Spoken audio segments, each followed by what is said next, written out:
Angela Yee, and Charlamagne the God. Wake that ass up. The Breakfast Club is on right.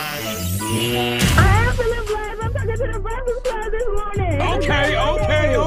I love coming here. I'm never not going to come here. You guys are good to me. In return, I'm always going to be good to y'all. For a lot of people in the hip-hop generation, the Breakfast Club is where people get their information on the topics, on the artists, and everything like that. In that aspect, radio is still important. The Breakfast Club. When my name come up, respect it. Good morning, USA. Yo. Good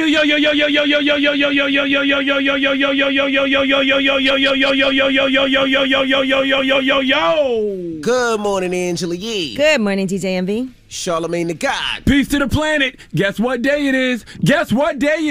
Hump day. Yes, it's Wednesday, hump day. I'm in here, eyes burning. Who stayed up late watching Versus? Probably red because, the Locks and the Dipset have no respect for their 40-plus-year-old fans. Not at all. Which is 90% of us. All right, so you still think Dipset won? No, Dipset did not win. Because you kept saying they was going to win. Well, I thought Dipset was going to ring off more, but they did not. And you know what I realized last night about Versus? Now that Versus is outside, it's all about the live performance because Dipset just simply got outperformed last night. The Locks were better showmen, especially Jadakiss. Drop on the clues box for Jadakiss. Yeah. Lord have mercy. That was that was one of the greatest performances in Madison Square Garden ever. Willis Reed when he limped out. Jordan when he dropped 55 in the 45. Forget Ewing. Frazier when he beat Ali. Okay, Reggie Miller when he scored. No. Reggie Miller when he scored 9 points in 8 seconds. We talking about the top performances in MSG ever. That's what Jadakiss ranks. Yes, okay? he definitely killed it. And I'm not gonna lie, I thought Dipset had it until I was in Atlanta about a week ago when I ran into Styles P cousin. His name is Bart. You know Bart used to manage Bow Wow. Yeah, that's Styles P cousin. I didn't know that. So he came and he sat at my table. He was like, we were talking about it. He said, "Look, you don't understand." He said the Locks have been practicing for the last 3 weeks. They're taking this serious. Like they're not playing. They're acting like this is their last show ever. He was like, they're gonna win. And I told you, I said, look, I feel like they're gonna be more organized than Dipset. Well, it's about preparation. I said that from the beginning. I was like, they've been getting together. If you know the Locks, you know how serious they are about their shows, their performances, and that's exactly what happened. And their lyricists, they get busy. Like they get busy.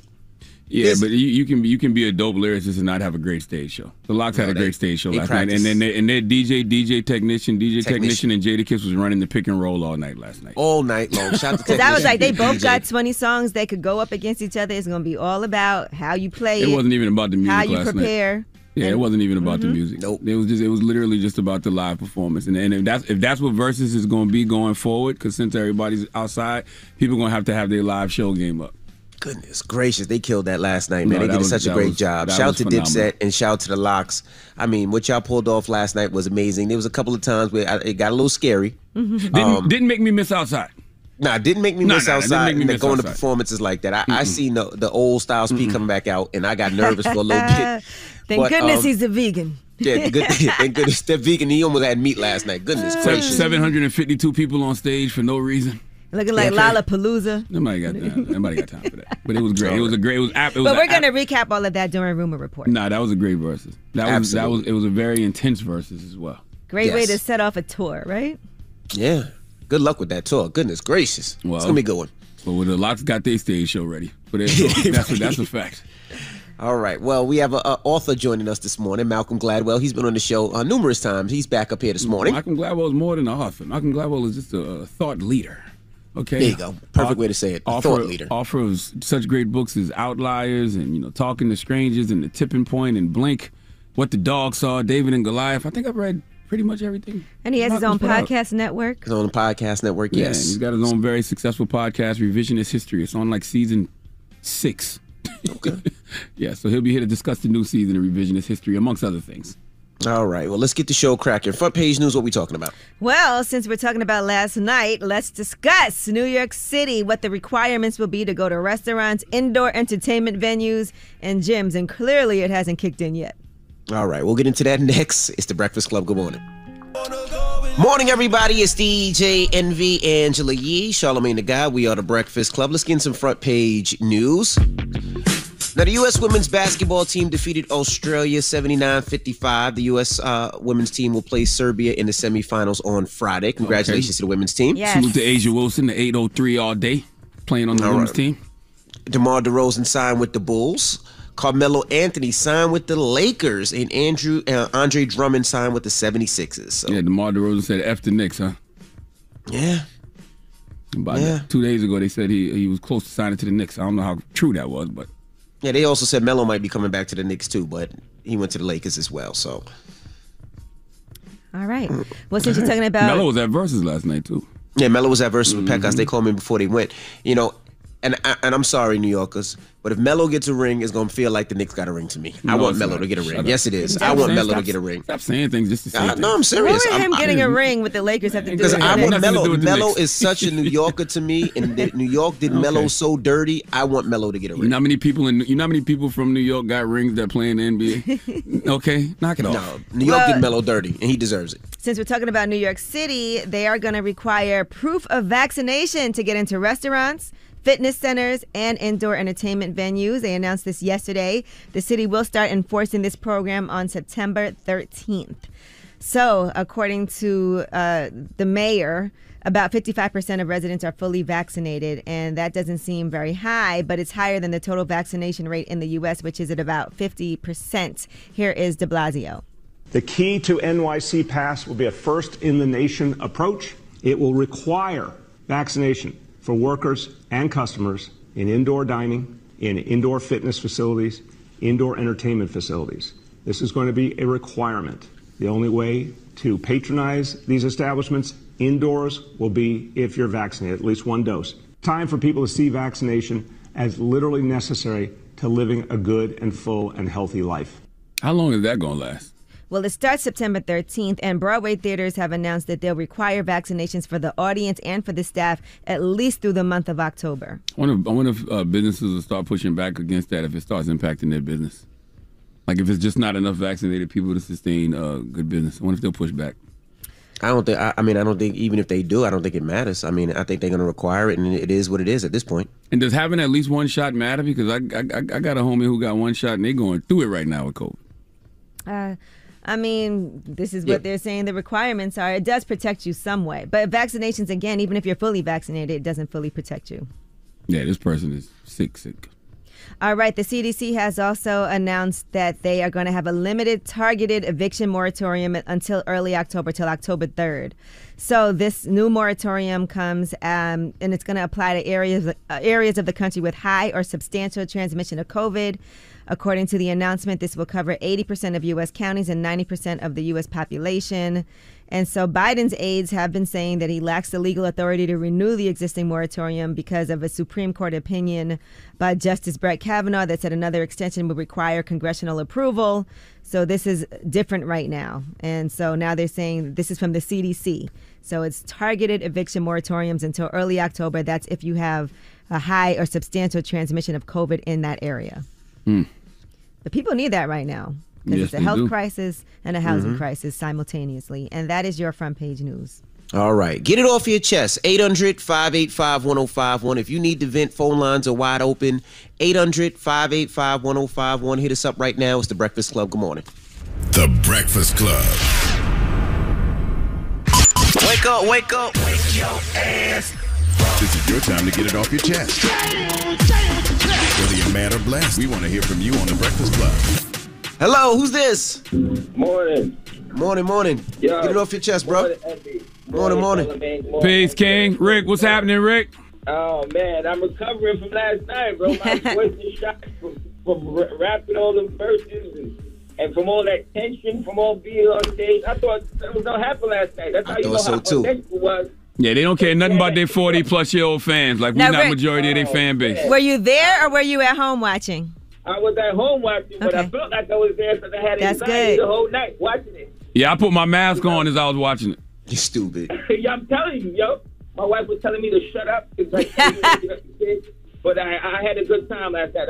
Hip-hop won last night. It did. Nah, that was different. It did. Yeah, Jadakiss stamped his name in the book of Hall of Fame for rapper. I mean, he was already there, but he put his name on the upper echelon last night. Yeah, that was KRS-One level MCing from Jadakiss last night on that stage. Killed it. He did such a good job, man. How how does he remember all those rhymes and just smoke all that weed? I don't know. It's crazy. I always say that with artists like Hove too. Like, how do you remember that catalog of continuous albums, mixtapes, and all that? But that's what they do. Thank you for calling in, brother. Hello, who's this? What's going on, man? This is Jordan from Charlotte, North Carolina. What's up, bro? Get it off your chest. Yeah, man. Let's talk about the verses from last night, man. Yes, sir. Yeah, man. It was just like you could just tell that the Lox was actually a group, and they've been together doing this for a long time because they was just together, and it was like, I'm a big Dipset fan, and if they were just more organized, they were. And, it would have been a lot better. And then Freaky Zeke was all over the stage. Like, Freaky. I'm like, yo, it's going crazy out here. They need to relax. They just needed to prepare a good stage show, that's all. If they'd have prepared a stage show, it would have been better, that's all. The Lox had an amazing stage show. You think that they was mad for real at any point? Yes. Nah, man. Yes. Nah, they cool, man. Them boys, they in their 40s, man. They ain't got time to be fighting nobody. Nah, I think there was a couple of times we got a little awkward. One time when Styles P was rapping and Cam tried to kick him. Oh. He's about to throw his shoe off. That one got a little funny too. Threw the bandana off too. Jada ripped Jules' bandana off, threw it to the floor. Bandana, threw it to the floor. I was like, it might get a little crazy. But that's the Lox that I remember. I was waiting for an SMD. It felt like an SMD was coming at any moment. It was this one. It was this one moment with Jada and I think Cam was going back and forth. I was like, yo, an SMD coming, bro. But they said that at the end. Tell him to shut the F up? Yeah, he said shut the F up. But at the end, they said, we promised that we wouldn't invite anybody to our body parts. They did say that at the end. So maybe that was one of the deals. The fact that you have to put that out there, too, before And I like, you know what else I like? I like the fact that they were editing themselves. Because, a couple of choice words flew that wouldn't fly in 2021 at first. That is correct. But then they edited themselves later. Yes. All right. Get it off your chest. 800-585-1051. If you need to vent, hit us up now. It's The Breakfast Club. Good morning. The Breakfast Club. This is your time to get it off your chest, whether you're mad or blessed. So you better have the same energy. We want to hear from you on The Breakfast Club. Hello, who's this? Yo, what up, Breakfast Club? What up? Honda Civic. Honda Civic. Yo, what's poppin', man? I'm excited about that car show you got going on. Okay. You got a Honda Civic? Yeah, of course. Don't you got the Honda Civics at the show? Yeah, I got some hot Civics. What's on your Civic? What's your Civic look like, bro? Well, check this out, man. If you play the song Real Honda Civic, I'm sure you'll change your mind about including all the Honda Civics in the car show. No, I invite Honda Civics in the car show if they hot. I don't care about the song. What the car look like though? You haven't heard the song? Yep. You're a liar. Why would you lie to him like that, Envy? Honda Civic. Honda Civic. Vroom. Honda Civic. This the setup, Charlamagne. You know this is the setup to be like, let me play it right now. Come Honda on, Civic. I hope that you take it. If you Google it right now, it'll come up. See?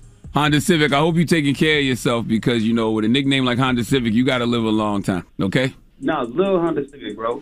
I don't care if it's little or big. You still got to live a long time, okay? Honda Civics usually get about 300,000 miles on them and can last more than 20 years, okay? If you maintain it well. I guess he had nothing else to say. But yes, the car show is August 14th. It's in 10 days. And if you have a Honda Civic and it's hooked up, we want your Honda Civic too. Hello, who's this? What up? It's Justin Queens. Queens, what up? Get it off your chest. Yo, I am super tight about the Dipset versus the Lox battle last night. What happened? You didn't enjoy it? You didn't enjoy it? The Lox, you thought Dipset was going to show up more, right? Son, I feel like it's the Mandela effect. Y'all familiar with that?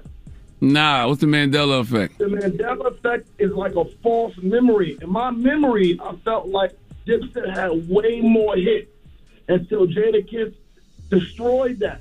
I'm so hurt right now. Nah, you're not wrong about that. They do, but I mean, the Lox got a bunch of cultural anthems, and they just had a better stage show last night. They sure did. Nah, the Lox cheated, bro. The Lox cheated. Jadakiss is top 5 dead or alive over everything.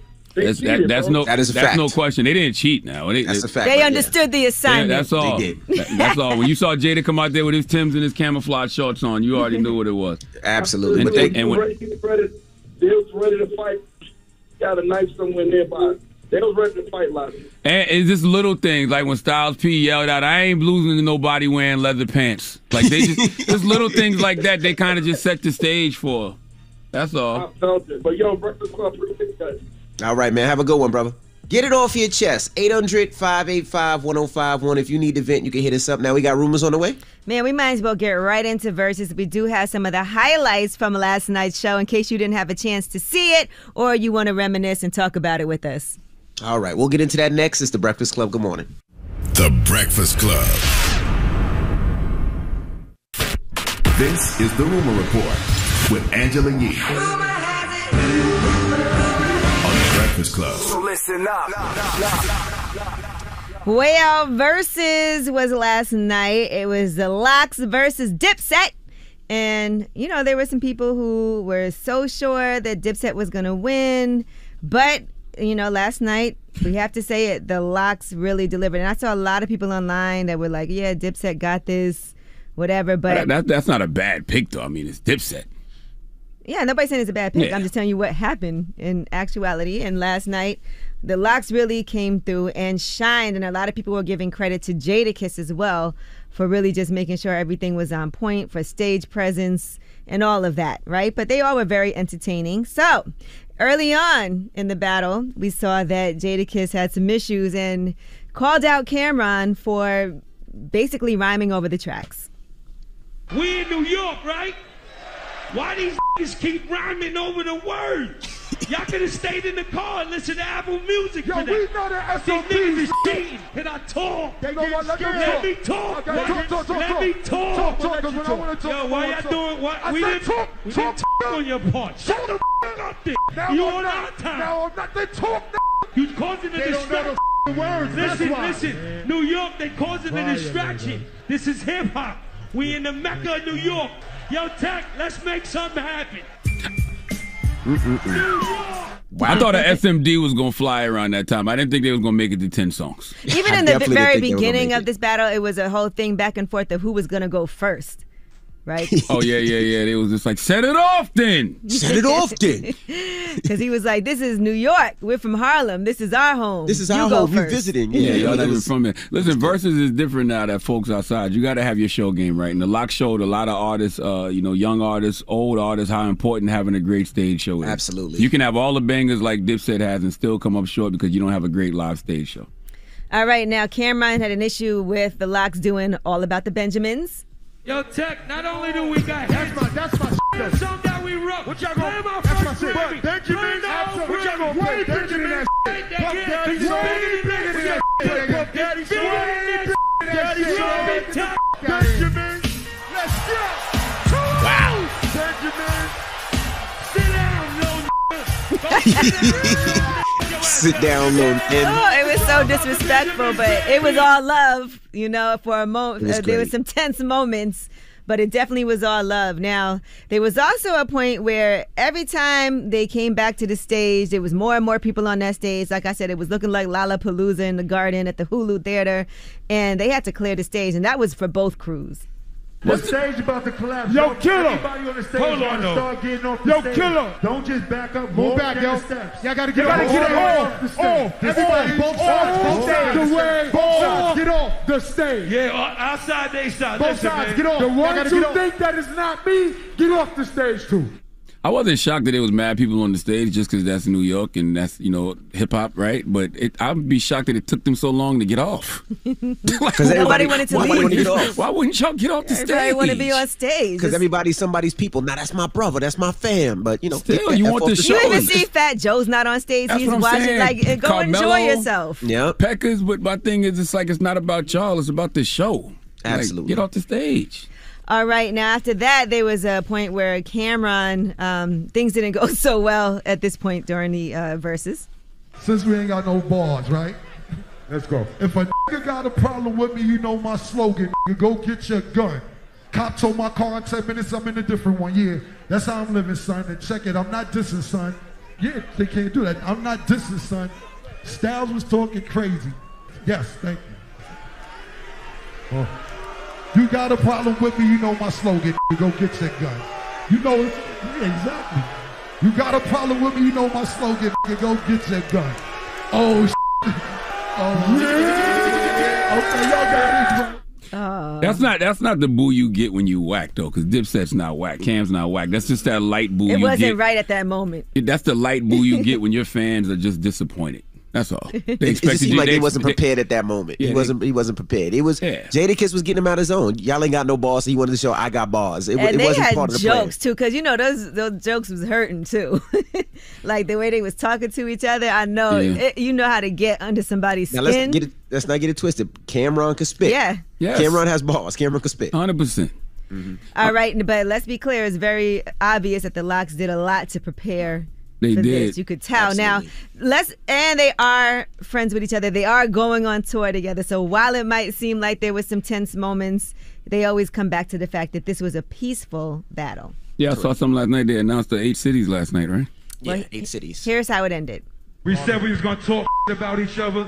It was gonna be no invite to the Frank stand, no face strikes, but we said we're gonna make this a show for y'all. First, everybody in this motherfucker, if you got here safe tonight, you're gonna leave the same way. Nobody going to jail tonight in New York City. No shooting, no stabbings, no none of that Everybody in the building throw peace sign in the air, please. Peace signs up, everybody. Peace signs up. Now close your peace sign, because we are all one, white, black, Latin, whatever the you are. We all one. And on the count of 3, we're going to say peace in this motherfucker.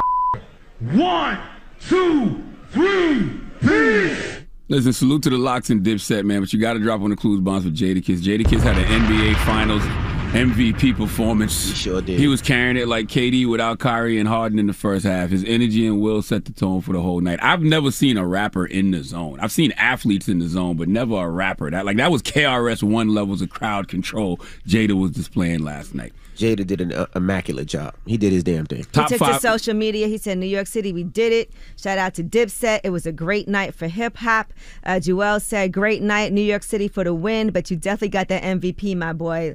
Love you, bro. Styles P said, love is love. Hell of a night for the city. For the youth who didn't know about us, now you know. For the non-believers, now you believe. Back to the regular program of doing cool middle-age-ish and pushing health out to folk. Ghosting, I'm ghosting. Hey, man, Jada put on top 5 performances in the MSG Garden history last night. That Willis Reed limping into Game 7 in 1970. Jordan dropping 55 while wearing the 45. Frazier beating Ali. Reggie Miller scoring 8 points in 9 seconds. Jadakiss last night at Versus. Top 5 MSG moments. Stop. Those aren't top 5 MSG moments. You can't even name the moments. You just naming names.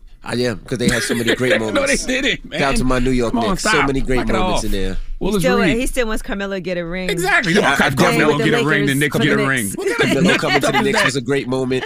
Yes. Man, stop. All right, well, that is your rumor report. Styles dropped 29 points and 11 assists, too. Sheik Luch had 18 rebounds, 6 blocks, 0 points, but his presence on defense. Shut up, man. His presence on defense and the boards was felt. Dropping the clues bombs for the Locks. Okay? All right. It did feel like staying up last night to watch a West Coast NBA playoff game, though. That's why I'm in here yawning this morning, but it was worth it. All right. When we come back, we got front page news. What we talking about, Yee? Let's talk about Andrew Cuomo, New York's governor, and some of the reports that have come out about him from the Attorney General as far as harassing multiple women. All right. We'll get into that next. It's The Breakfast Club. Good morning. The Breakfast Club. Your mornings will never be the same. Angela here, and the General Insurance has been helping people save money for nearly 60 years. Take a closer look at the General and get the great low rates and quality coverage you deserve. For a hassle-free quote today, call 800-GENERAL or go to thegeneral.com. Some restrictions apply. We just did all that verses, and then you gonna do this? So what did you want to happen, sir? I just want more excitement. Now you just got me all excited. Now you're just bringing me down. All right.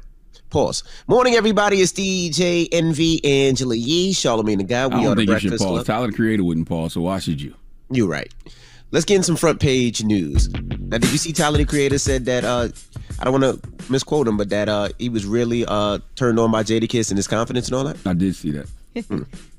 All right. Well, the women's basketball team, they defeated Australia 79-55. DeMar DeRozan, he signed with the Bulls. Carmelo Anthony signs with the Lakers. Andre Drummond signed with the 76ers. All right, what else we got, Yeezy?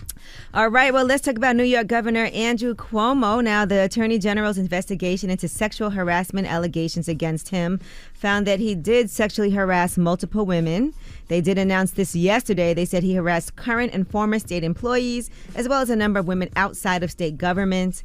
The office did release a lengthy report on the investigation. They said he engaged in unwelcome and non-consensual touching and made comments of a suggestive sexual nature, and it also created a hostile work environment for women. Now, Cuomo has denied these sexual harassment claims. Here's what he said. I want you to know directly from me that I never touched anyone inappropriately or made inappropriate sexual advances. I am 63 years old. I've lived my entire adult life in public view. That is just not who I am. They said that Andrew Cuomo's behavior was not limited to members of his own staff, but extended to other state employees. There was a state trooper on his protective detail, as well as members of the public. And he also violated multiple federal and state laws with his conduct, according to the New York Attorney General, Letitia James. There are 11 women with allegations claiming harassment, and they found all 11 women to be credible.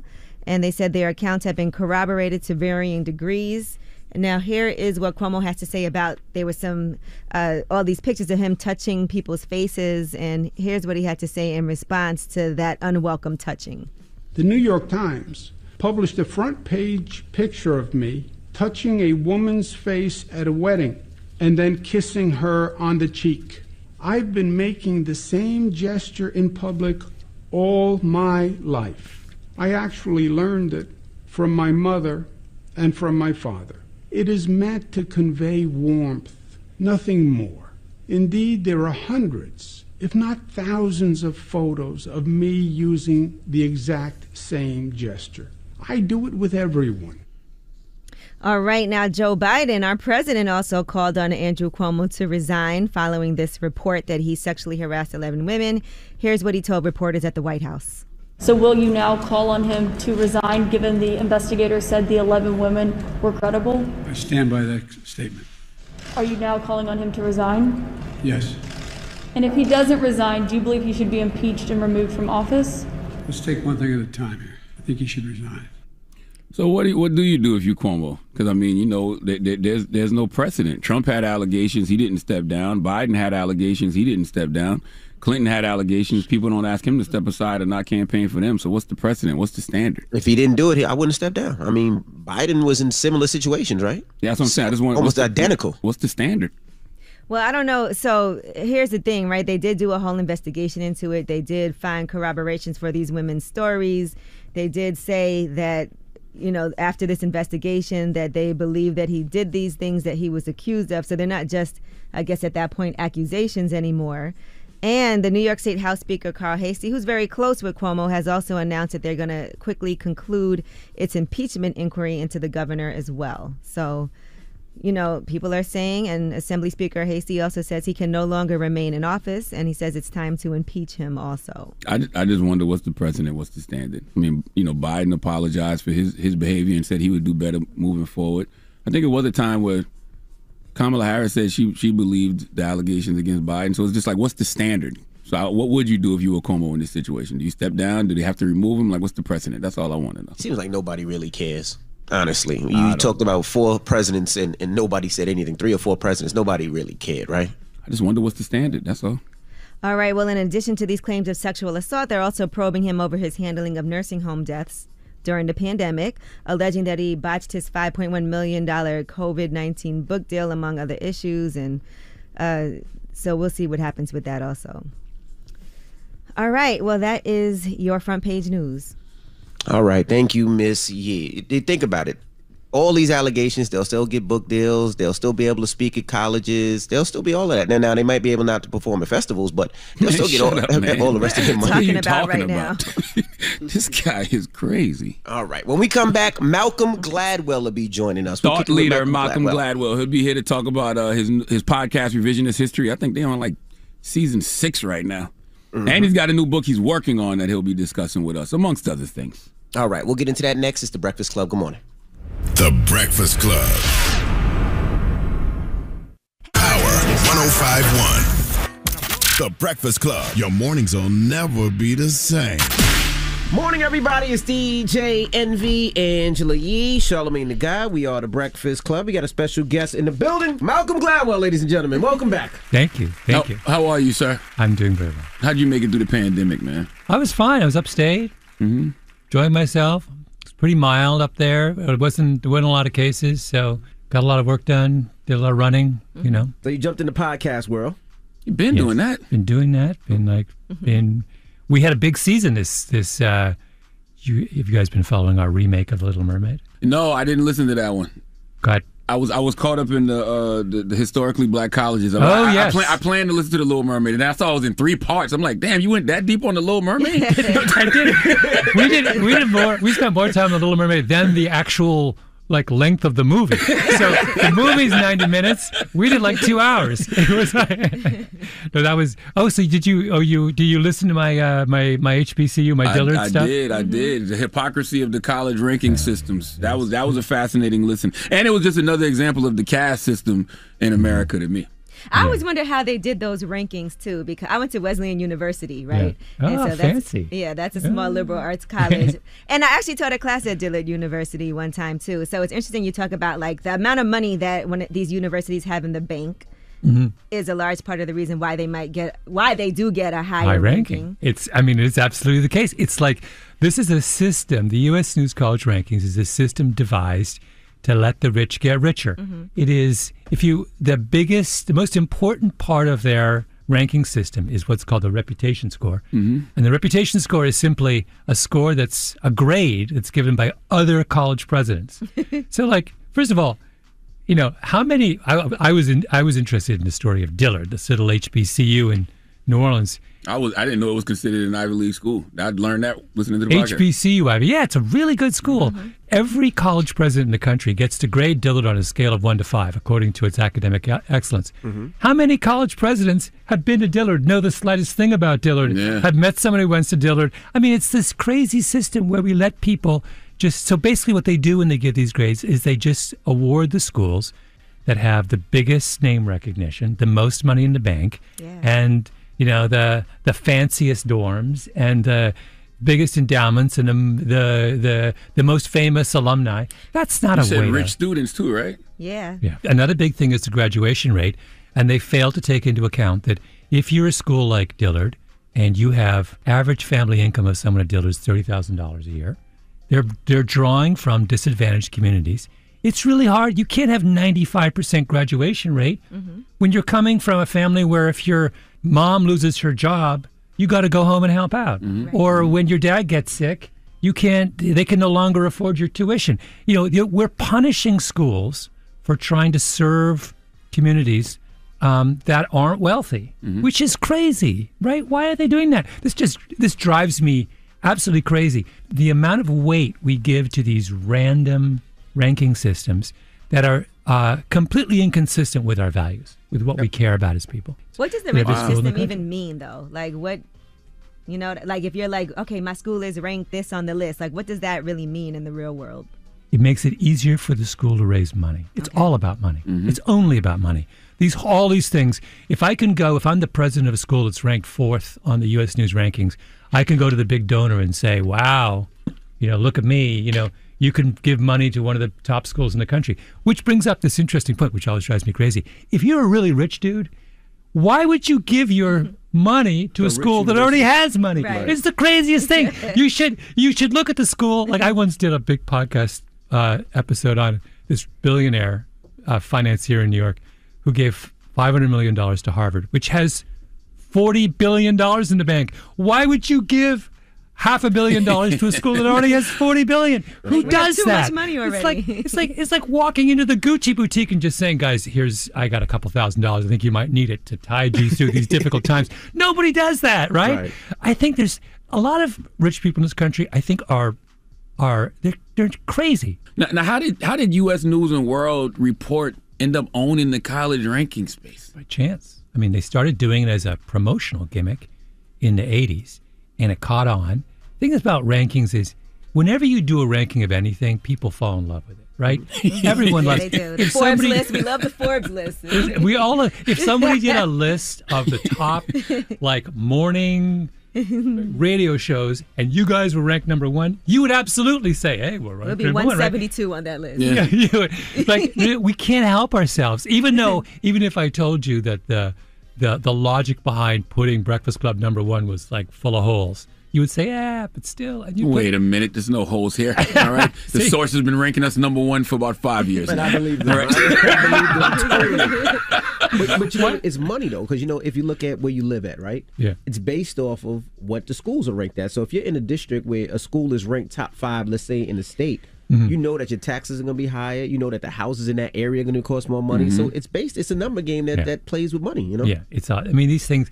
The whole question of higher education, or education in general in this country, has somehow been perverted into something that is all about how much money you can assemble. We think what a good school is a school that has the most money in the bank and spends the most money on educating students, and that's not. It's not about how much money you spend. It's about the culture you create. That's what makes a great school. You think they would take the rankings away since it hurts so many HBCUs? They should. I mean, at the end of one of my my podcast on this, I said, you know, I think it's time for students at some of the schools that are being privileged by these rankings, the ones at the top, that are, I think, unfairly at the top, and say no more. Kids need to stand up and say, we are being unfairly privileged by a ranking system that's just set up to make schools like us succeed and schools that don't educate wealthy kids fail. And it is wrong for us to be participants in such a system. That'll never happen. Like, why would people give up their privilege in America? They also may not be aware of it, though, because this is not something that I knew how these rankings were. I just would read the list when it comes out and be like, okay, I never thought about what goes into making this list. No, I think they're aware. But Charlamagne, but this is interesting.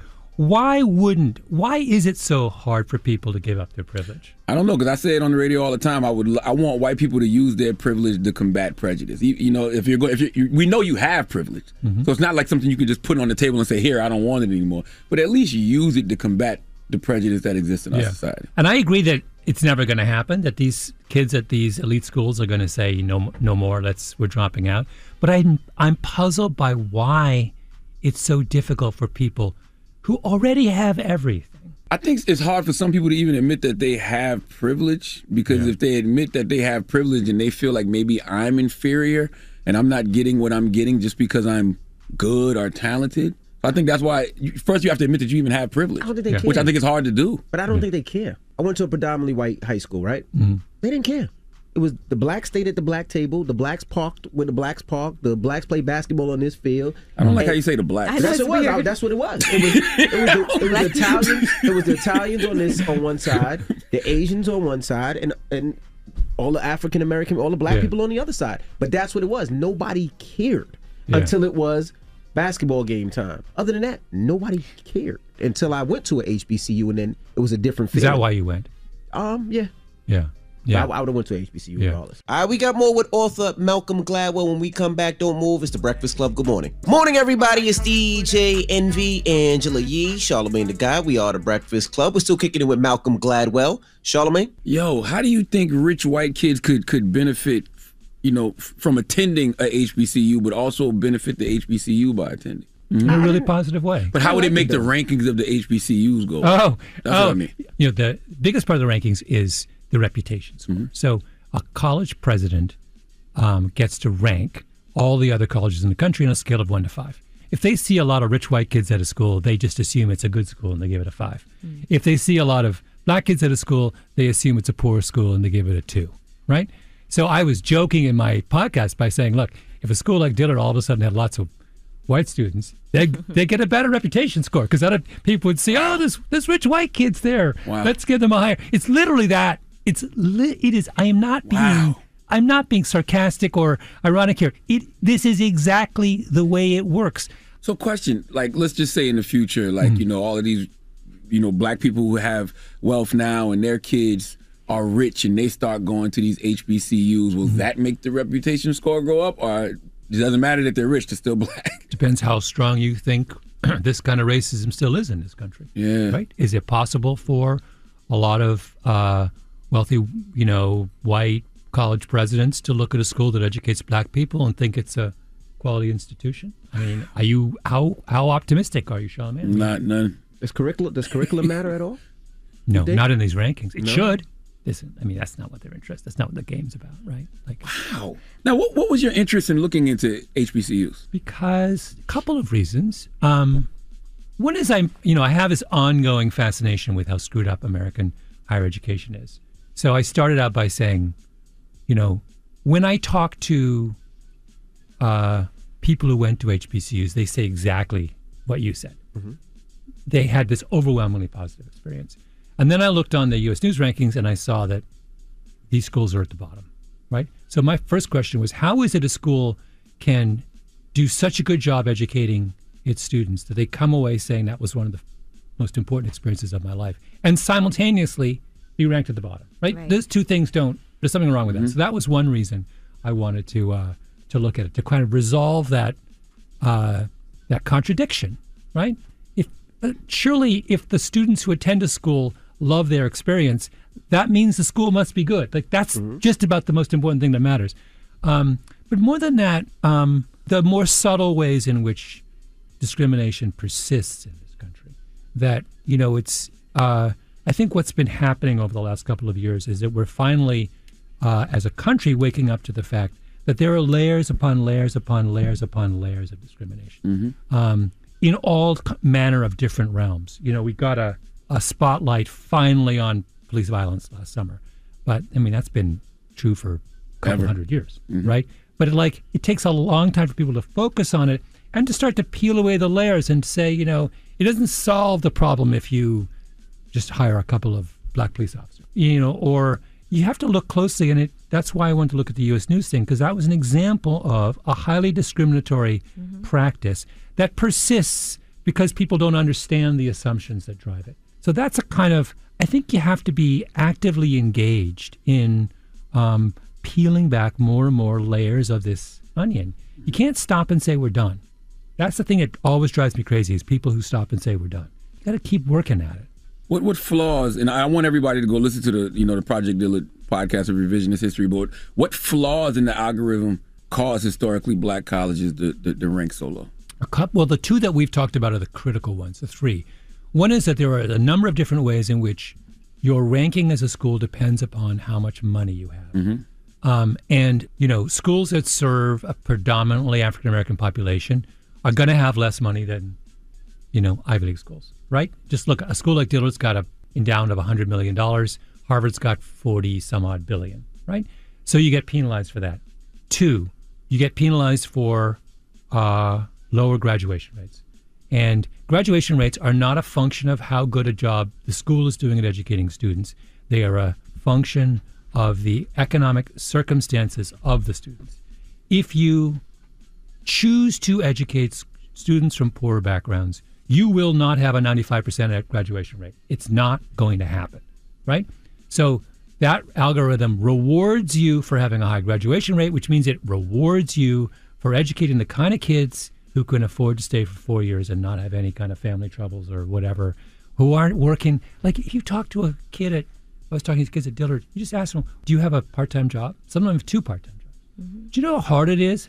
You guys, you know how hard it is to stay in school if you're leaving every day at 3 o'clock to work on one of your 2 jobs, and you're working all weekends. You can't do your homework. You can't do, how many kids at, Princeton have got part-time jobs when they don't, right? So that fact alone, it's a lot easier to graduate 95% of your students if none of them have part-time jobs. And you can do those free internships too when your family has money, and you can travel and go, if you live somewhere else, go to another city to be able to do an internship. Whereas if you don't have that advantage or that privilege, you have to get a paid job in the summer doing whatever you can. Yeah, so these rankings are not acknowledging the reality of kids from less privileged backgrounds, black or white, right? It's like it is a struggle to afford your tuition and stay in school if you're in the bottom half.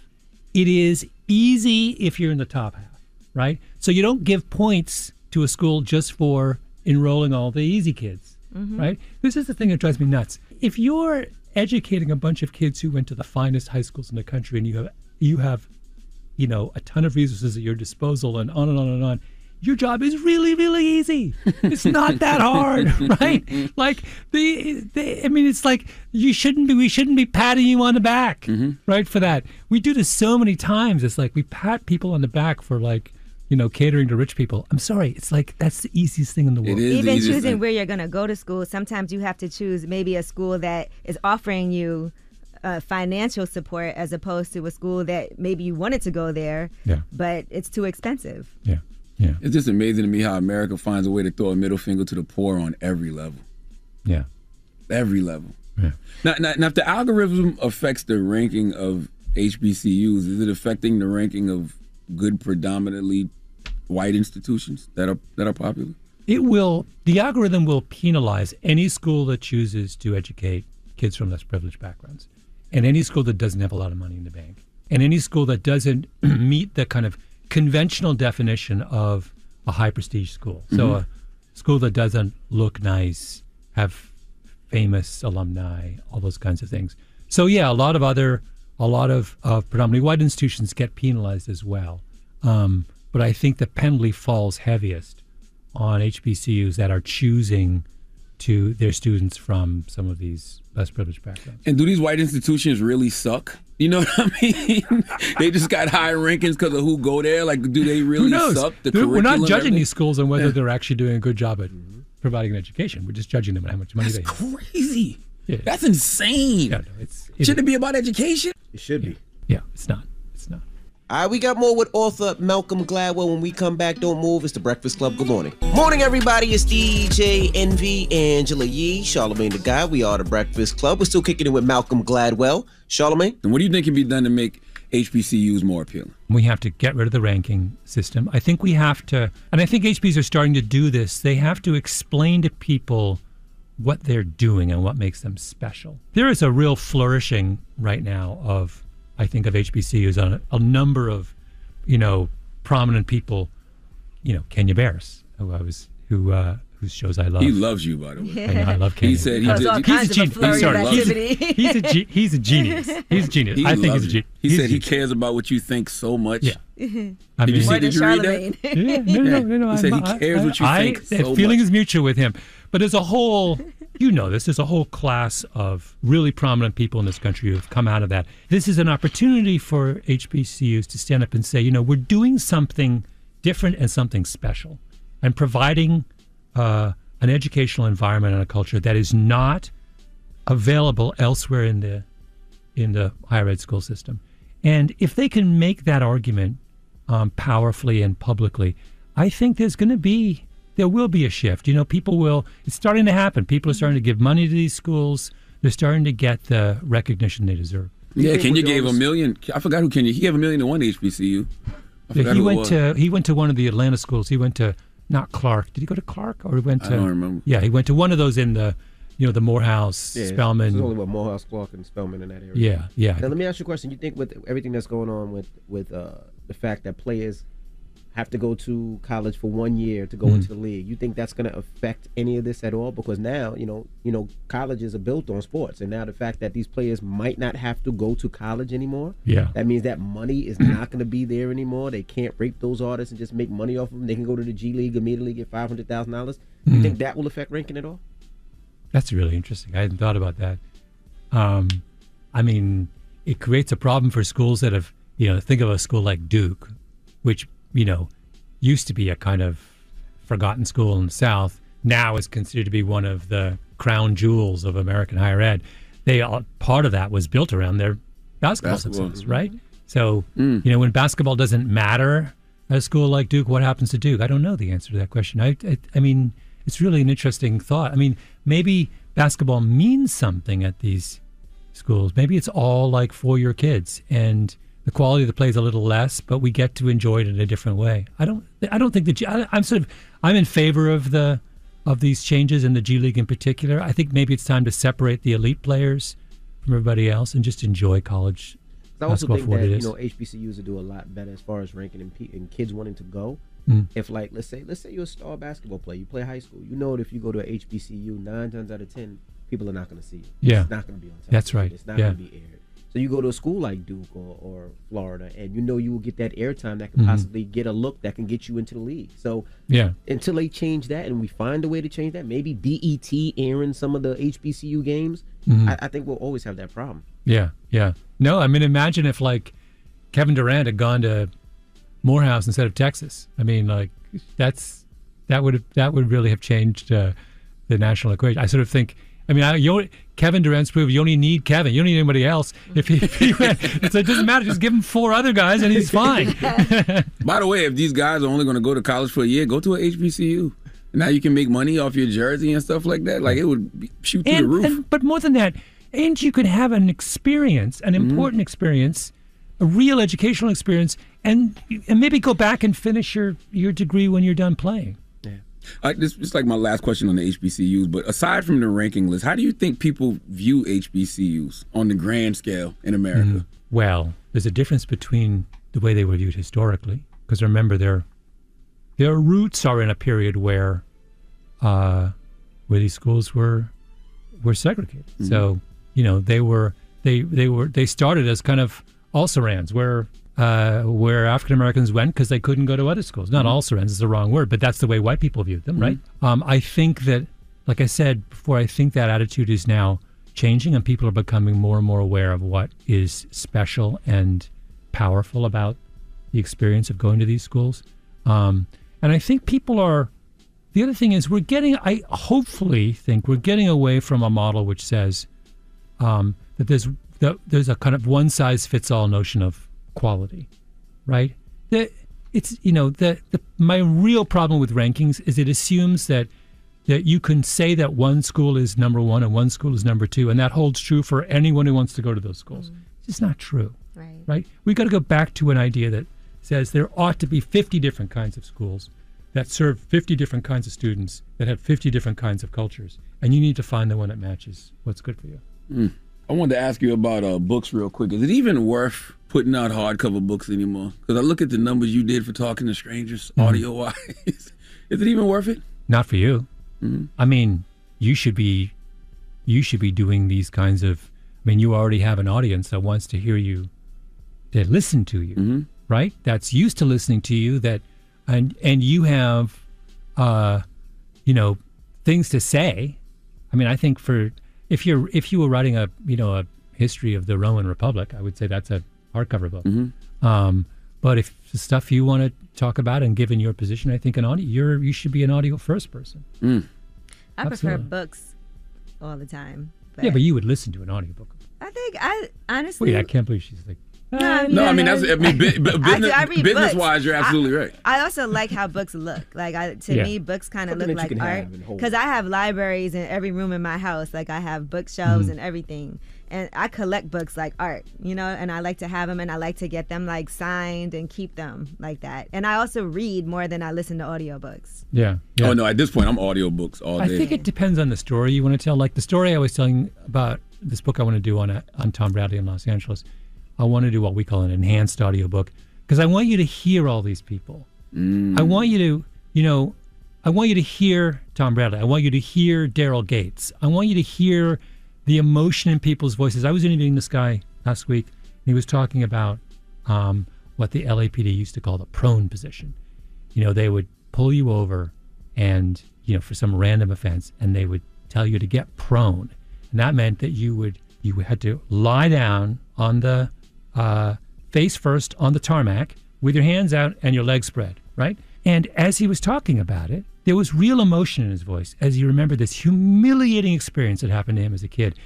That's important to me. I want, when I'm doing this book and I'm describing what the LAPD was doing in those years, it is important to me that you hear the testimony of someone in their own voice and that you hear how he is now this is 30 years ago. He's a grown man. He's a successful man, gone off.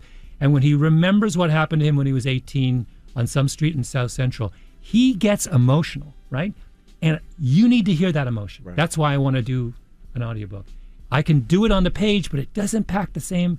And you can, if you're someone who has no experience of what it meant, like what it was like being an 18-year-old African American in 1975 in South Central, you can turn the page easily and it doesn't register. But if you hear his voice and you hear how it still stings, it holds you. So is this going to be for Audible, the Tom Bradley book? It's going to be an audiobook, yeah. For Audible or just Audible? Well, we'll also release it probably on our own. We have our own direct download at Pushkin that we release our audiobooks. But yeah, it'll be in both places. Gotcha. Wow, we appreciate you for joining us. Thank you so much. Always, man. Always fun. Always a pleasure hearing from you. Malcolm Gladwell, it's The Breakfast Club. Good morning. It's about time. What's going on? Rumor report. Rumor report. This is the Rumor Report. Talk to him. With Angela Yee on The Breakfast Club. Well, as you should know by now, Simone Biles withdrew from 4 individual finals in the Olympics. All around, vault floor and uneven bars, and she said she had mental health concerns and the twisties, which is when you lose your sense of awareness in the air. Now, she did return, and she did win a medal in the balance beam final yesterday, and she said she did that for herself. I just felt like I wanted to do this for me. I really wasn't medically cleared to do the other events that I had qualified into. So tonight I just wanted to get up there, have fun, do my beam routine, and then just see what happens. Now, what people didn't know was that her aunt had also passed. So it was her aunt's unexpected death that she was going through during the Olympics. So you never know, while people are being mean on social media and saying all kinds of things, mentally you don't know what someone's going through, and she does want to keep that conversation going. Right. I definitely think we're on the right road for a different path, and the next generations, you can already see it. They have some different rules in place for basically everything now. So we just have to keep them held responsible and just move on. And do you want to continue to be part of those conversations? I think so. I think it's helpful, especially having somebody that's gone through it and knows. She also said she chose to compete on the balance beam. She said she didn't have to twist or do anything, so it was very much at less risk because she had a different dismount also. I respect it. Your mental health is non-negotiable. And, you know, I respect the fact that she's 25 years old and she has that education and that language in regards to mental health, because I'm 43 and I'm just comfortable telling people, no, I'm not coming because of the way my anxiety is set up. Okay? All right, now let's discuss Shaun King. Now, he is moving out of his new house because of backlash. You know, there was a whole story about how he bought this house in North Brunswick, New Jersey, which is worth reportedly $842,000. He moved into this home earlier this year. But now a lot of people are showing up at his house because the media has plastered their address all over. The New York Post. Mm-hmm. Which is crazy. Mm-hmm. So he posted, "Today I've had to make a heartbreaking decision after a combination of Fox News, the New York Post, and other outlets posting pictures of my home across the internet. We've now seen our address posted all over the internet. Strangers have started coming by the house. My kids can't go outside and play during the final month of summer break, so we're moving. I suppose it might always be this way. I don't know. My wife bought this home, her first, after working her ass off for over 20 years. It took her nearly a year to even be able to purchase it. It was a quiet and peaceful refuge for her, for our 5 kids, for our dogs and our mothers, and it wasn't excessive. Again, she got a literal FHA loan to purchase it. I'm not even on the loan, but now we're not safe and we'll never be safe here again." I don't care how you feel about Shaun King. That's foul. You know what I mean? Because your home is your sanctuary. That man got a whole family.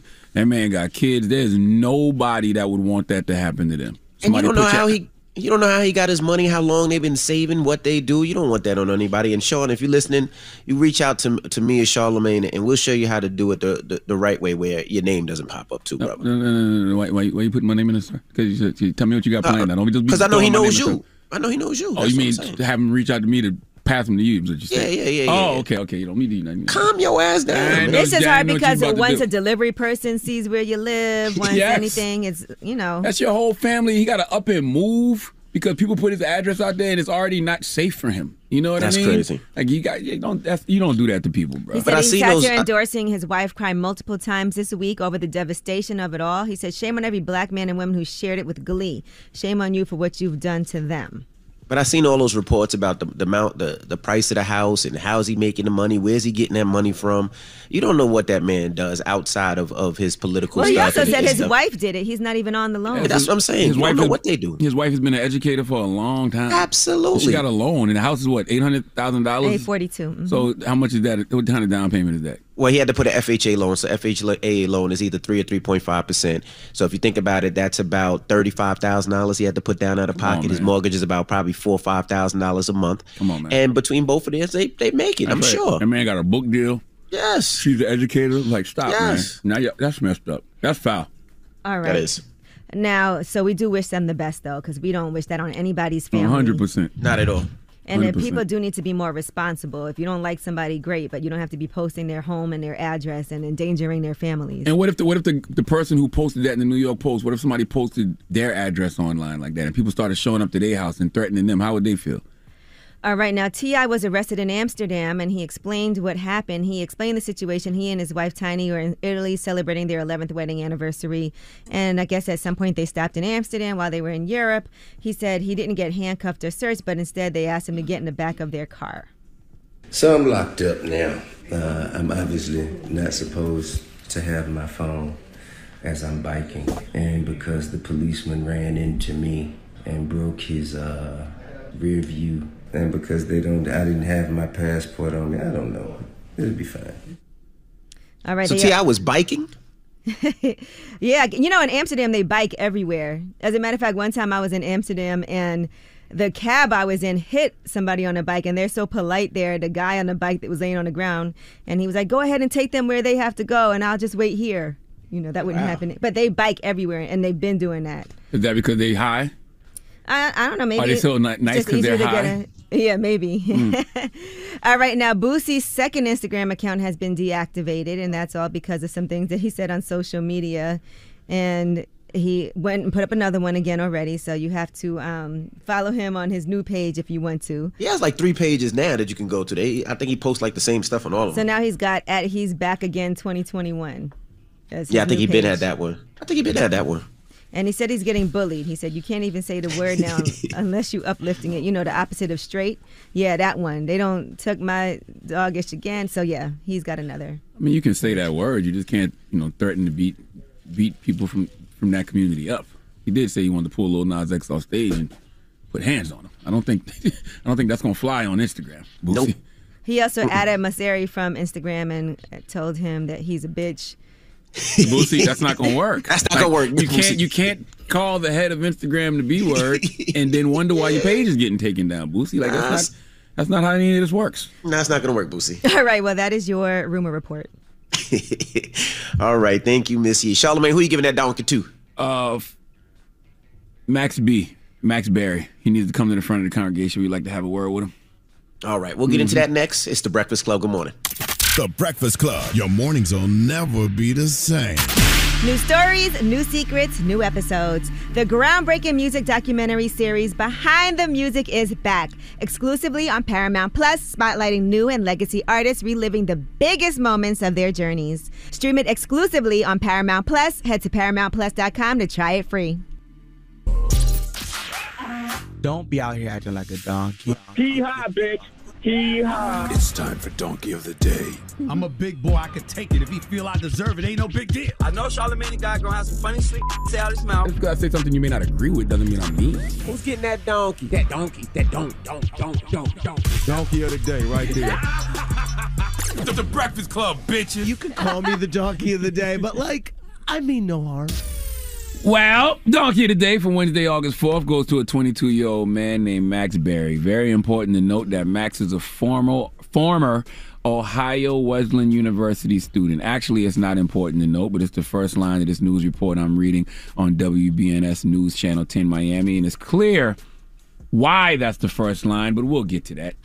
Max Berry was arrested for wilding out on the plane. Now, Max is absolutely one of those people who could have been on stage at Versus last night because he likes to fight. All right, he's a wild boy, like 1990, early 2000s levels of problematic hip-hop wild, okay? Wild Out by the Lox was probably always playing on a loop in Max Berry's head, and Max Berry was on a Frontier Airlines flight. Only reason I'm naming the airline is because I have to let listeners know where it's going down at in case you want to avoid or prepare for any problems. See, if you know where it's going down at, you can make executive decisions to A, not show up, or B, be prepared to fight. Okay, you got to dress a certain way just in case you got to fight. You saw how the Lox were dressed last night, minus a little bit of jewelry on Kiss. They were ready for battle. And when you hear stories like Max Berry, you need to be prepared for battle on Frontier Airlines too. Okay, now Max was on a flight from Philly to Miami. I can't blame this one on Florida because he's from Ohio, but I have a feeling, just like you have to prepare for battles, Max was preparing for Florida, so he was getting into his Florida fool zone. See, some people don't wait to get to Florida to act a damn fool. They turn into fools before they get to Florida. Sometimes you have to put the whole armor of a Florida fool on to prepare for Florida and just know that God takes care of babies and fools. Wait, I'm getting a download. What you say, God? Oh, don't bring you into this when it comes to Florida? Oh, Satan got a kingdom too? Oh, my bad. All praises due to God who just informed me I have nothing to do with this. Now, Max Berry, what did he do? Let's go to WPLG ABC 10 for the report, please. This video showing a violent confrontation between a flight attendant and passenger during a flight from Philadelphia to Miami. Moments later, the flight attendant restrained the passenger with a seatbelt extender and duct taped him to his seat. The unruly passenger, identified as 22-year-old Maxwell Berry, started with a profanity-laced tirade against a flight attendant. Miami-Dade police say Berry had a few alcoholic drinks, then groped the breasts of 2 female flight attendants and punched a male flight attendant, prompting crew members to subdue him. The flight attendants involved have been relieved of flying duty during the investigation. As far as the suspect, he was arrested and charged with battery after he landed here at Miami International Airport. Max brushed. That news report was kind of cute, you know what I'm saying? It didn't give the details I wanted, okay? But Max brushed an empty cup against the attendant's backside. The attendant told Max not to touch them. And then Maxwell spilled his drink on his shirt, went to the restroom. Then Maxwell Berry groped a flight attendant's breast. Then the report says Berry walked up behind 2 flight attendants, put his arms around them, and groped their breast again. So the flight attendants asked another flight attendant to watch Maxwell Berry, and then Maxwell Berry punched that flight attendant in the face. Okay? The news report could have easily painted this kid out to be an unruly thug who not only sexually assaulted women by groping them, he actually assaulted a flight attendant by trying to fight him, actually punched him. Okay? Instead, news reports point out that he went to college, and that report we heard from ABC 10 WPLG didn't, make it sound like he was committing actual crimes. They treating him the way they treating the domestic terrorists who stormed the Capitol on January 6th. Just my daily reminder that there was an attempted coup on this country on January 6th, and they treated it like a bunch of kids wilding out on spring break, just like they treating Max Berry now. Would you like to hear how Max Berry sounded before he punched the flight attendant? By the way, I don't know if the flight attendant was male or female, but listen. My parents are worth $2 million goddamn dollars. Yeah, you know what? My grandpa is worth more than $1. Shut the up. The entitlement. The privilege. We don't even have to play a game of guess what race it is, okay? The caucasity of Maxwell Berry. I hate a do you know who I am type of person, and I hate a do you know who my parents are type of person even more, okay? Now, I respect my elders, and I'm a more healed version of myself, but if someone told Max F your grandma in that moment, I could understand, okay? Now, that it's clear that his parents are somebody, though, because you can tell how these, news reporters are reporting this story. Like, they even spoke to a spokesperson for Ohio Wesleyan University, who said Maxwell Berry was a former student who graduated in May, and he was a member of the school's golf team. So what? Okay, they put all of this in the news report as if it matters to the story. You know why they did that? To justify this fact that the FBI was contacted and said they are not going to pursue federal charges against Berry. Once again, no need to play a game of guess what race it is. And his parents really must be somebody, because if you grope 2 flight attendants, punch another one, have to be restrained on a plane by being duct taped to the seat, most of us would probably be banned from flying forever, or at least suspended from flying for a long time. But not when you Max B. No, not Max B, the wave god. This Max B is the white god, okay, who clearly has the connections and complexion for protection. Kathy, would you like to, you know what to do, Kathy. Please give this giant jar of mayo the biggest hee-haw. Mm-hmm. All right. Well, thank you for that donkey of the day. Yes. All right, up next, Ask Yee. 800-585-1051. If you need relationship advice or any type of advice, call Yee now. It's The Breakfast Club. Good morning. What you want to know? Baby mama issues? Need some words of wisdom? Call up now for Ask Yee. 800-585-1051. The Breakfast Club. Come on. Need relationship advice? Need personal advice? Just need real advice. Call up now for Ask Yee. Keep it real. Morning, everybody. It's DJ Envy, Angela Yee, Charlamagne the Guy. We are The Breakfast Club. Good morning. It's time for Ask Yee. Hello, who's this? What's up? This is Carter. Carter, good morning, man. What's up, Envy? Angela, I gotta ask you a question. Yee. Okay. My best friend since 5th grade. She is marrying a guy. I'm in the wedding. Yee, I just found out the guy's gay. Ooh. That I ain't gonna lie, that happened to me one time. But okay, so go ahead. How do you know he's gay for sure? I've seen the video. Oh, so there's actual video, because with me, it was just a person who told me that this guy was gay, but I don't know if it's true or not. And so I was like, let me mind my business. But you was about to get married, G? No, somebody I know. Didn't sound like that. I was like, somebody told me the guy was gay, but I don't know if he is. So I'm minding my business because people just say things sometimes. But you're saying you saw an actual video.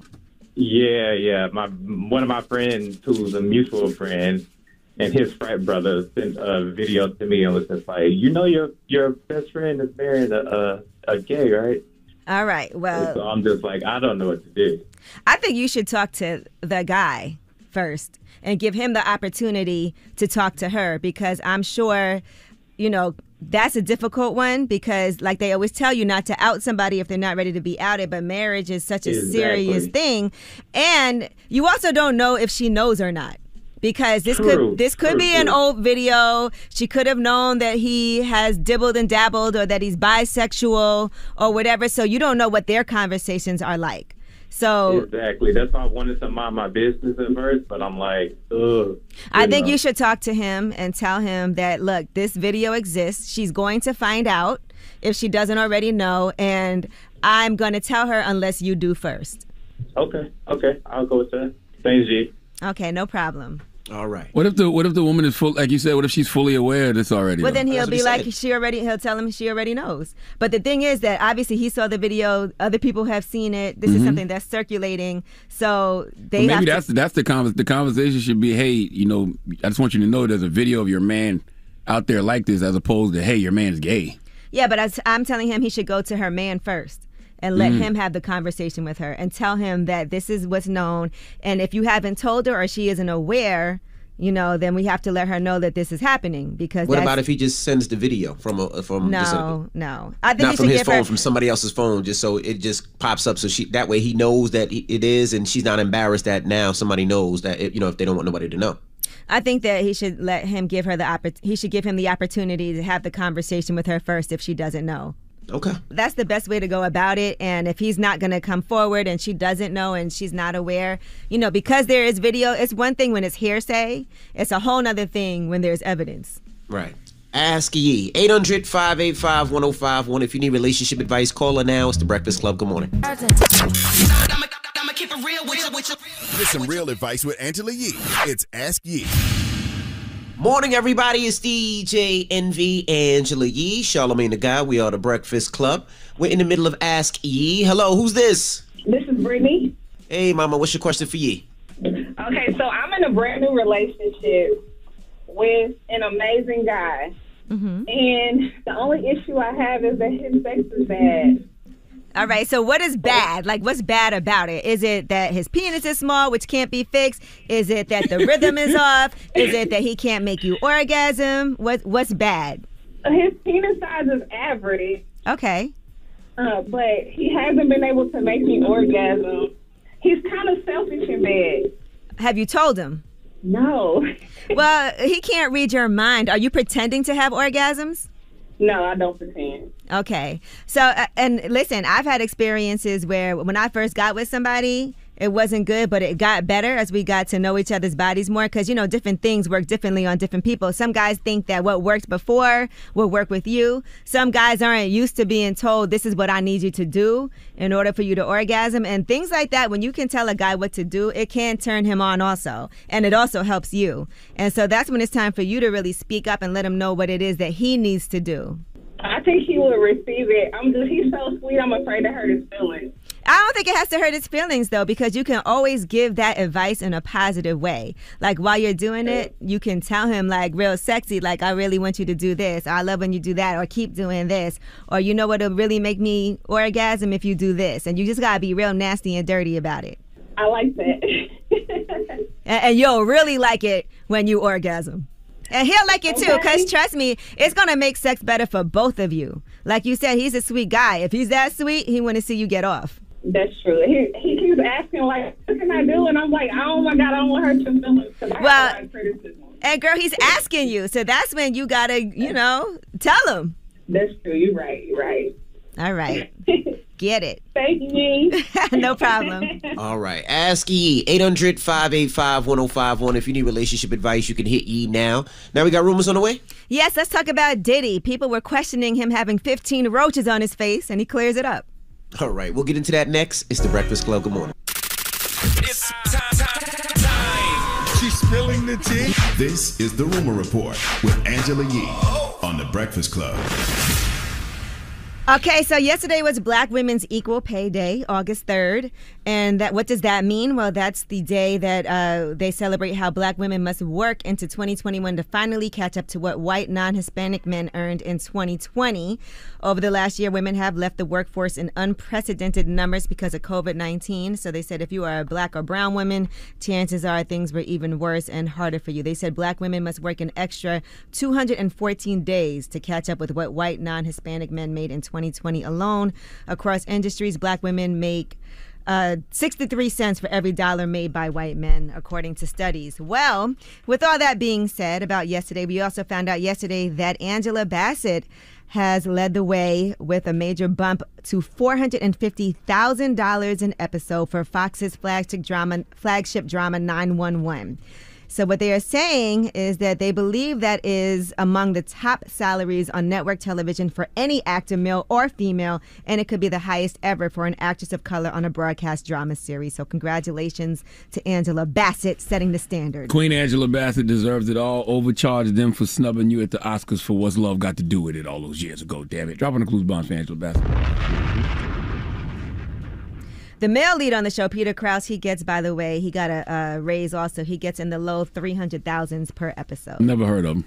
So while she's getting $450, that's what she's getting. She definitely deserves that. And let's also talk about Rihanna. This news just broke that she is now officially a billionaire. She's worth $1.7 billion, according to Forbes' estimate. She's the wealthiest female musician in the world and second only to Oprah as the richest female entertainer. And it's not necessarily because of her music. Clearly. The bulk of her fortune, which is an estimated $1.4 billion, comes from the value of Fenty Beauty. They said she owns 50% of that.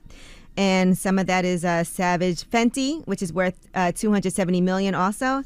And then, of course, her music career. Big Fenty. Drop on the clues bombs for Rihanna. Y'all ain't never getting a new Rihanna album.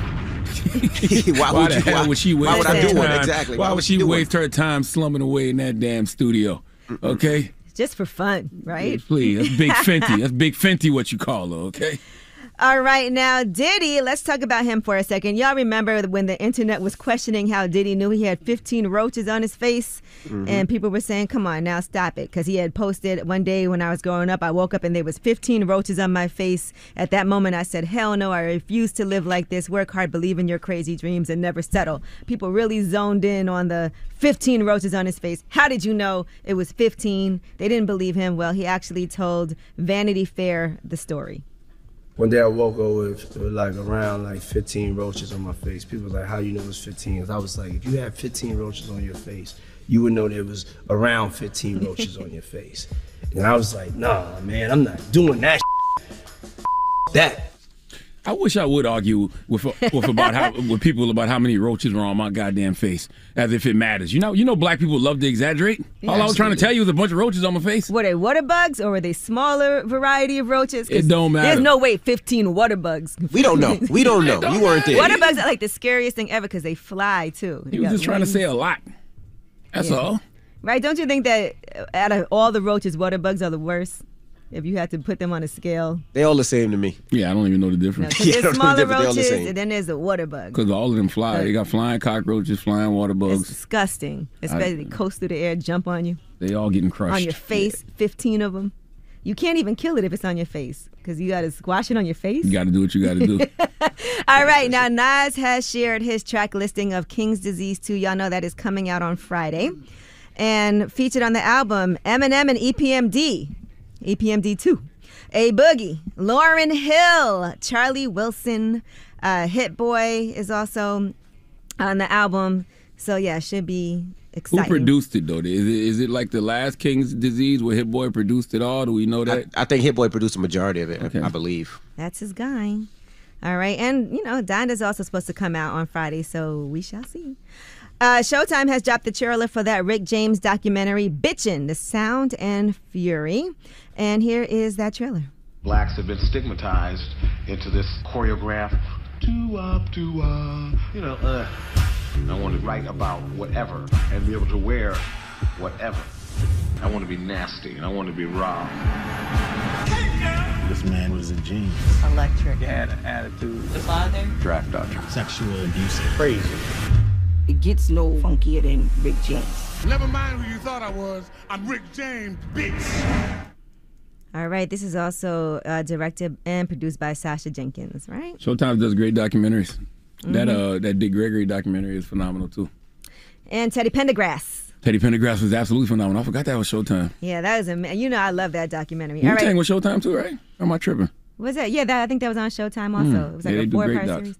All right, now the baby. More festivals have actually dropped him from their lineups. So they said that he will no longer be performing at Austin City Limits Music Festival, also the Midtown Music Festival, the iHeartRadio Music Festival. We told you about Governor's Ball and Day in Vegas dropping him as well. Now, according to reports, they said that he lost the Lollapalooza gig because he promised to deliver a video apology. And they said his reps reached out to 7 fall festival promoters, assured them that they would have that video apology ready to be played before he hit the stage. And they said it would be a heartfelt apology to the LGBTQ plus community, but it never came. They said he missed the deadline to issue that apology video, and that's what made them drop him from the lineup. So he did eventually apologize, by the way, and so we're waiting to see if this is a true report or not. All right, and that is your rumor report. All right. And salute to the Locks once again, man. Yes, we got to, man. That They killed versus it last last night. It night was was amazing. legendary. And they're going on tour, the Locks and Dipset. And so it was a lot of tense moments. Do we have time to play that Yeah, let's one? play it. In the very beginning, there was a moment when Jadakiss was getting upset because Cameron kept talking over him. We in New York, right? Why these niggas keep rhyming over the words? Y'all could have stayed in the car and listened to Apple Music for that. we know that These SOB niggas is is cheating. Can I talk? They know what? Let them Let talk. me talk. Okay, talk. Let me Talk, talk. because when I want to talk, Yo, why y'all doing what? I We said didn't talk, we talk, didn't talk on your part. Shut the up there. Now You I'm on not. our time. Now I'm not. They talk now. You causing a They don't know distraction. the words. That's why. Listen. New York, they causing a distraction. This is hip hop. We in the Mecca of New York. Yo, Tech, let's make something happen. Doing crazy. Dropping a clues bombs for the Locks. Crazy. It's a reason it's a reason I only listen to the Locks when I'm in the gym, driving in the car, hitting the gas, because they have historically made me feel like I want to just stab somebody with something sharp.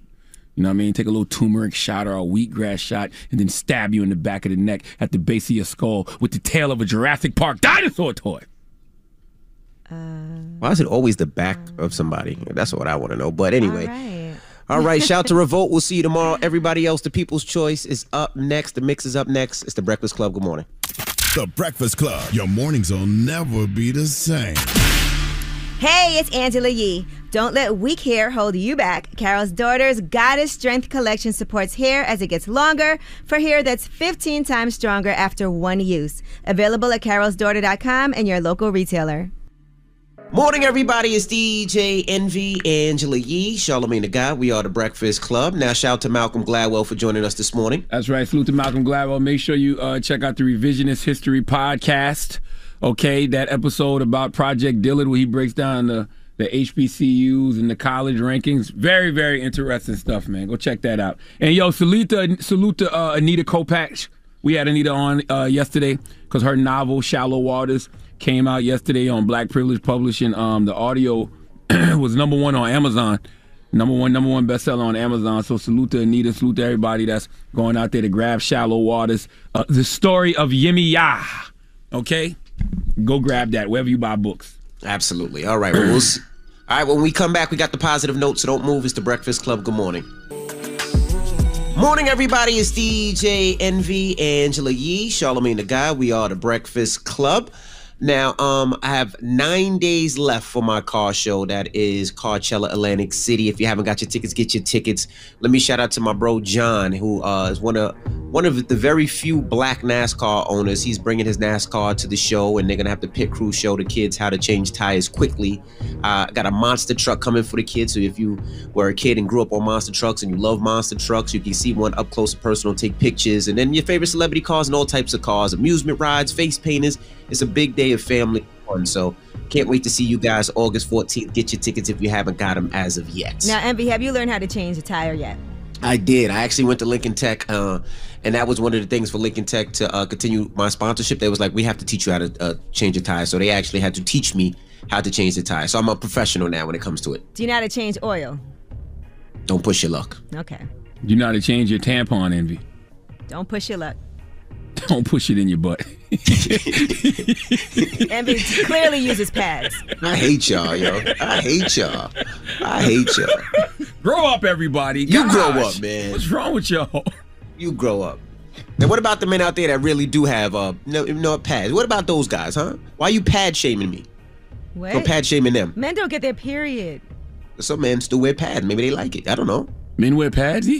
Envy does, I guess. What is Envy Don't talking? shame This is the third stupid thing Envy said this morning. That's a record. Envy said if Carmelo wins the ring with the Lakers, it's like it's a win for the Knicks. That's a win for the Knicks. I'm standing by that one. That's like a loss for the Knicks. Just now he said men like to wear maxi pads for no reason. Don't shame them. I didn't say that. Don't I just shame said them. you can't shame them. You can't shame anybody There's anymore. something else he said this morning that was silly, but I can't remember right now. Anything else? Give us a positive note. Keep going. The positive note is this. Healing comes, let's talk healing. I love talking healing. Healing comes from taking responsibility to realize that it is you and no one else that creates your thoughts, your feelings, and your actions. Breakfast Club, bitches! Y'all finished or y'all done?